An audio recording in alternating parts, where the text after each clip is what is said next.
sur les sujets de financement de l'innovation, ça renvoie à un certain nombre d'éléments de diagnostic dont beaucoup ont été posés par des travaux divers, mais sur lesquels il est important de confronter les regards, les analyses. Le capital risque en France et en Europe, c'était le thème du séminaire organisé par France Stratégie et Numa, accélérateur de start-up et espace de coworking.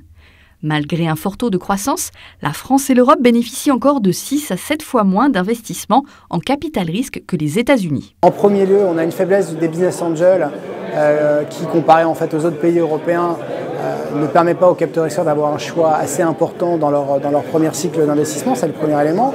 Sur la partie des sorties, on a un écosystème en fait boursier qui est en retard, qui n'accueille pas assez de sociétés. Les sorties se font plutôt en dehors de France et plutôt d'ailleurs en dehors d'Europe. Et le dernier point, en fait, évidemment, pour pouvoir avoir un écosystème qui grandit, il faut avoir une lisibilité et une stabilité de la fiscalité. La France possède donc des faiblesses en matière d'investissement par rapport aux États-Unis et à certains voisins européens, mais pour autant, il ne faut pas être pessimiste. Le Nasdaq sera toujours le Nasdaq, la Silicon Valley sera toujours la Silicon Valley. On a nos particularités, c'est très bien comme ça. Et qu'on soit 2 fois, 3 fois inférieur aux Américains en termes de PIB, à la limite, c'est pas important. Ce qu'il faut, c'est développer l'écosystème entrepreneurial en France. Et c'était justement l'axe majeur de ces 3 tables rondes. Comment développer l'écosystème des entreprises en France et quelle stratégie adopter pour augmenter le financement de l'innovation. Je crois que les principales pistes, c'est qu'il faut mieux travailler avec les corporates, avec les grandes entreprises. Ils peuvent être à la fois le premier utilisateur, ils peuvent être à la fois le premier investisseur, ils peuvent être à la fois le premier repreneur. Et donc, il faut travailler de façon beaucoup plus importante avec eux. Notre métier prend du temps. Et tout ce qu'on fait, ça va être long.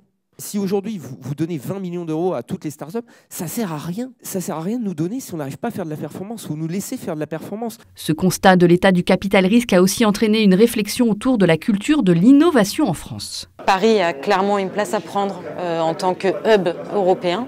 Aujourd'hui, aux États-Unis, 80% de l'activité en ce qui concerne les startups et l'écosystème numérique est à San Francisco.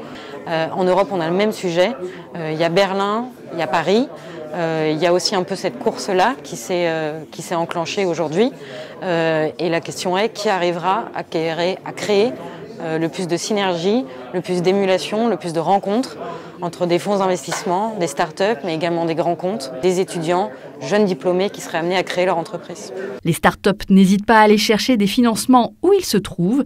Et dans le jeu mondial, les pays européens ont tout intérêt à s'allier pour que leur marché atteigne une taille significative.